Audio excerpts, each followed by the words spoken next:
Hey, there we go.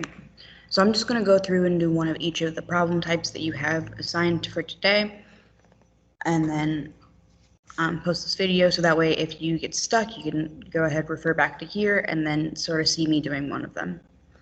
So I'm going to start with the Trig graph discovery level 1.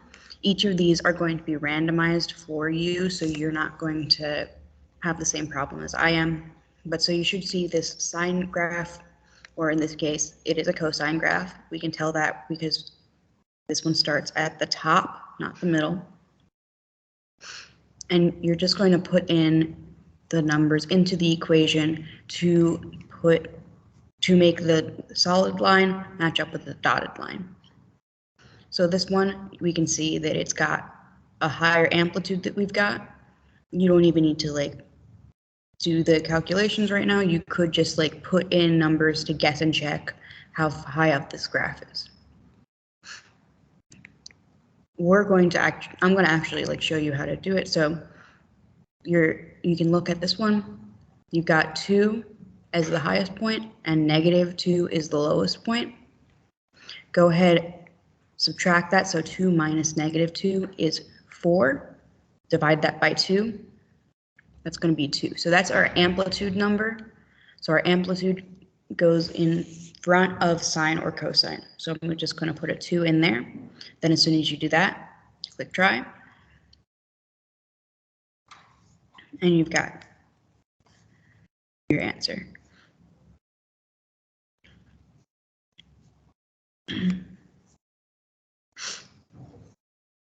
So some of those, the level 1 ones are just going to have one transformation. So if you got one, you're good.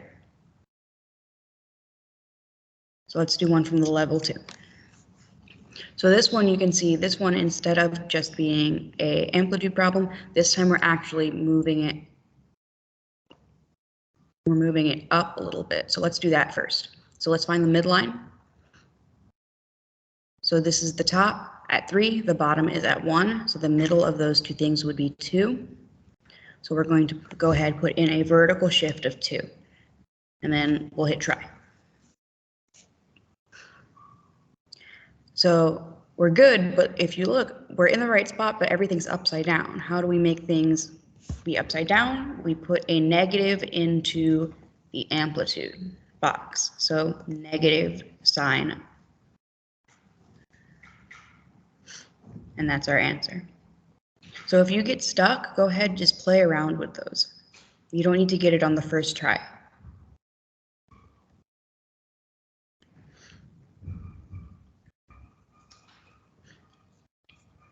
So the next section is midline from the trig graph. So this time, find your midline, the easiest way to do that. So 2, -4, 2 is the top, -4 is the bottom. Either find the middle of those mathematically, so you can go 2 minus -4 is +6. So 3 spaces down, divide that by 2, 3 spaces should be the middle. So right here at -1. The other way to do that, so you can go just alternate 1, 1, 2, 2, and then that should give you the same thing. So we want the equation of the midline graph. We can't just say that the midline is -1. That's not going to work. We want the equation. So make sure that you're writing y equals -1. Remember, y equals gives us a horizontal line. It tells us that y is always going to be the same no matter what x is. So make sure that you're writing y equals whatever your midline is.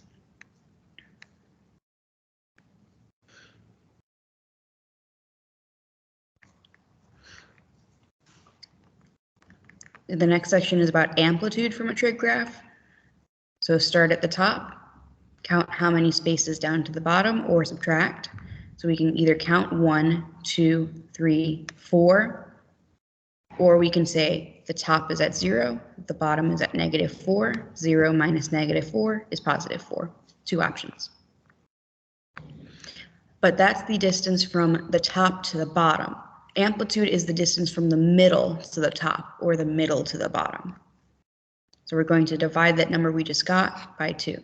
So we found that there's the distance between the top and the bottom is 4.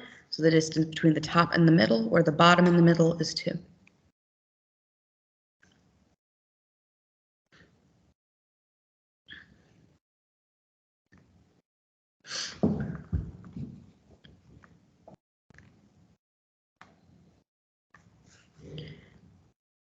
Next, now we're adding in period again.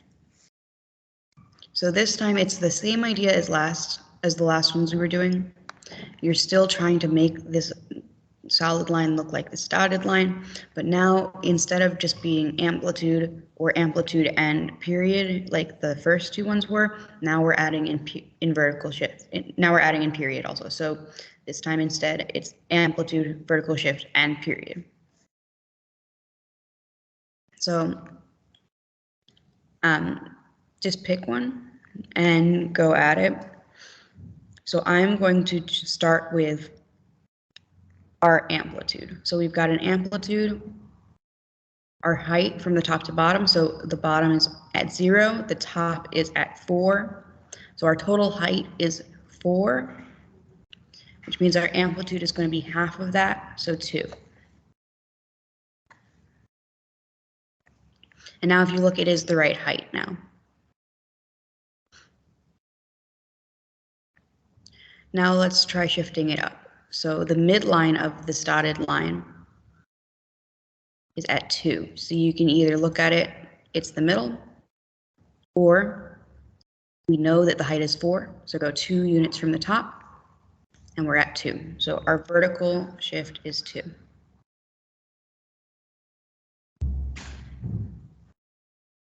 Now we need to adjust the period. So this one, if we start at 0, this dotted line, to get back to the middle, it takes to 10 pi. So if we want to go, our period is 10 pi, so starts at 0 all the way to 10 pi. Then to get our b value, so the one that we put in, we need to divide 2 pi by 10 pi. So let me pull up a Word document for you.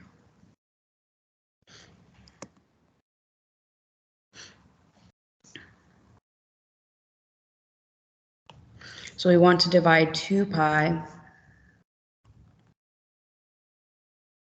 by 10 pi.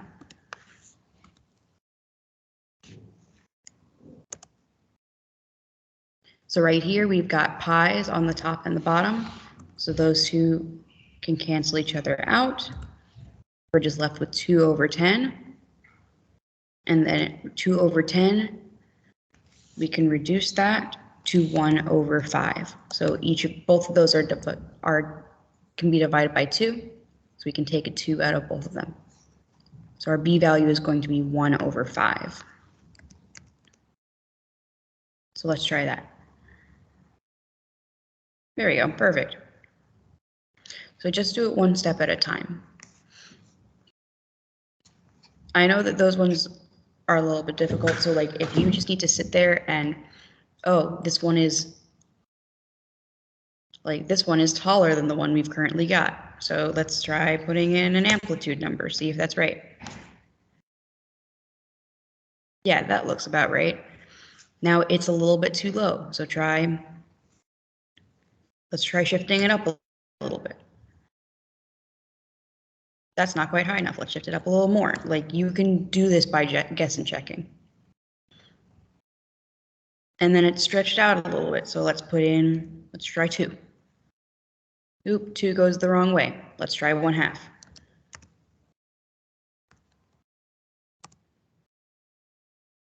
Like if what you need to do is guess and check it, that's okay.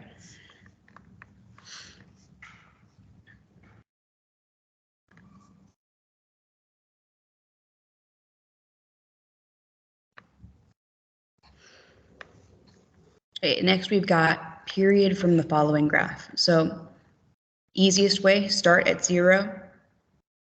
Whatever point in the graph it is right there, just keep going until you get there again. So this one starts at the top, so we're going to keep going until we get back to the top.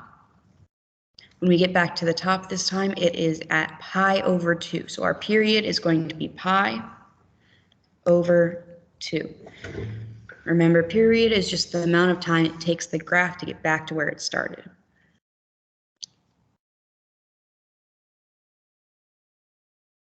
So find where you're starting at, and then just follow the graph until you reach that point on the graph again.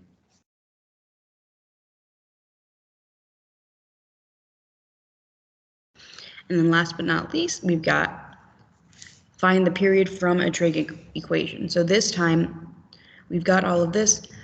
We don't have a period listed, we just have a b value listed. So this time, this one is x over 3. When it looks like that, what is actually happening is we have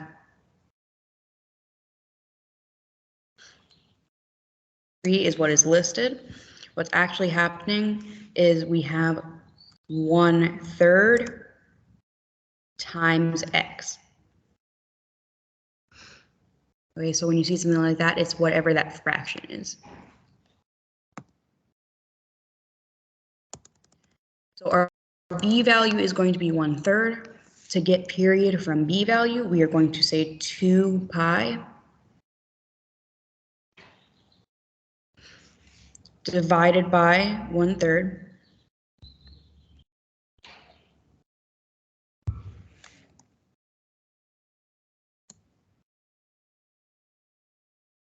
Then we're going to keep the first one the same, change division to a multiplication, flip the fraction upside down, so it becomes 3 over 1. So 2 pi times 3 over 1 equals 6 pi.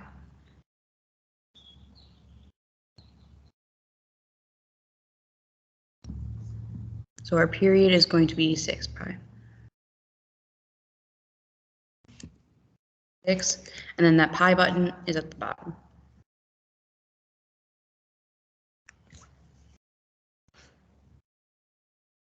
Hey, y'all, so reminder, this Delta Math is for a quiz grade. You can take as many times as you need. There's no point penalty if you get a wrong answer. Just make sure that you try your best.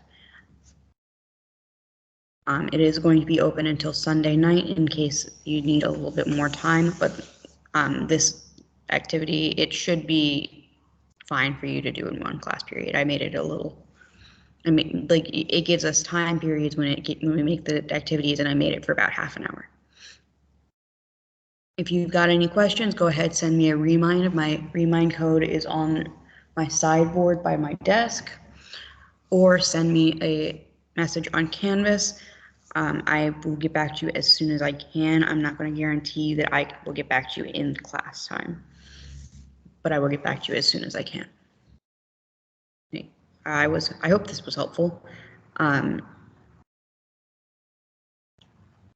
Have a good afternoon, y'all. I'll see you Monday.